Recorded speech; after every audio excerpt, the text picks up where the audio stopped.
Hello everyone, this is KT45. A while back, MigKillertwo responded to my video, Why I Don't Believe in God, and I'm going to quickly respond back to him.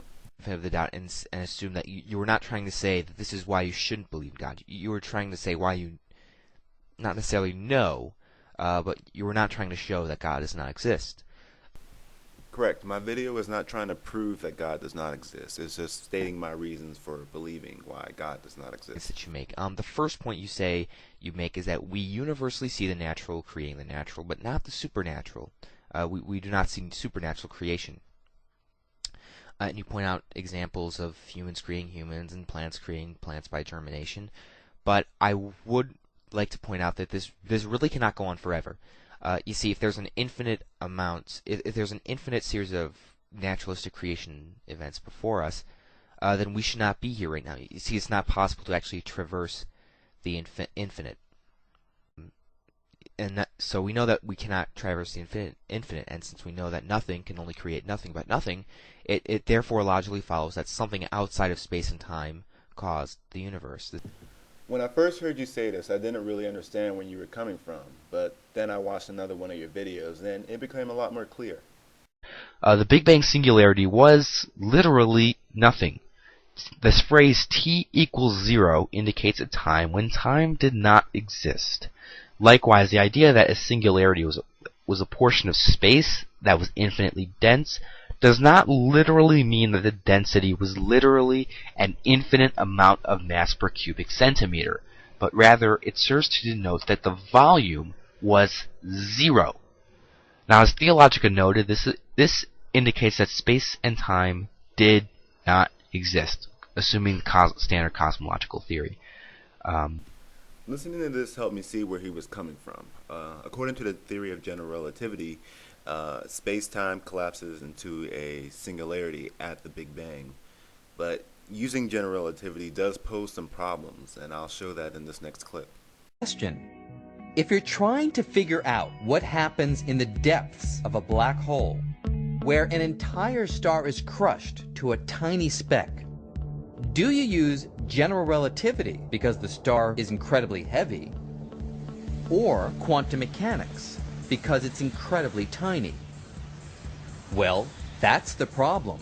Since the center of a black hole is both tiny and heavy, you can't avoid using both theories at the same time. And when we try to put the two theories together in the realm of black holes, they conflict, it breaks down, they give nonsensical predictions, and the universe is not nonsensical, it's got to make sense. Quantum mechanics works really well for small things, and general relativity works really well for stars and galaxies. But the atoms, the small things, and the galaxies, they're part of the same universe.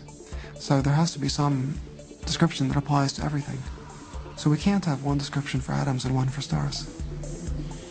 Now, the same problems that appear when applying general relativity to a black hole are the same problems that occur when applied to the Big Bang. Relativity works well for large objects, but the best theory for small objects is quantum mechanics. So before we even reach anything near the size of a singularity, we have to look at quantum mechanics when the universe is at such a small size. Now, I know you might be saying that I'm advocating string theory since I showed a clip from a video endorsing string theory, but this is not the case. All I'm saying is that we need a theory of quantum gravity to explain things. Let me also say that I'm not saying that general relativity does not work, and I'm not saying that the Big Bang is false. I accept the Big Bang, and I accept that there was a rapid expansion of space and time. I'm also saying that quantum mechanics must necessarily be applied since we are dealing with sizes on a quantum scale. Until then, I will not accept this idea that the universe came from nothing. MigKillertwo also says that infinites cannot exist. I, however, believe in a B theory of time. To explain this theory, let's use a YouTube video for an example. Basically, a YouTube video has a present moment, it has a beginning, and it has an end, but the timeline itself is eternal, never coming into or out of existence. We don't perceive time this way because we are passing through time, but if you had a God's eye view, you would see all of time, past, present, and future existing. MigKiller dismisses this theory of time, and I'll let him explain. Our senses obviously tell us that the past does not exist. Only the present moment exists, and the future while it has the potential to exist, does not actually exist, like the present moment exists.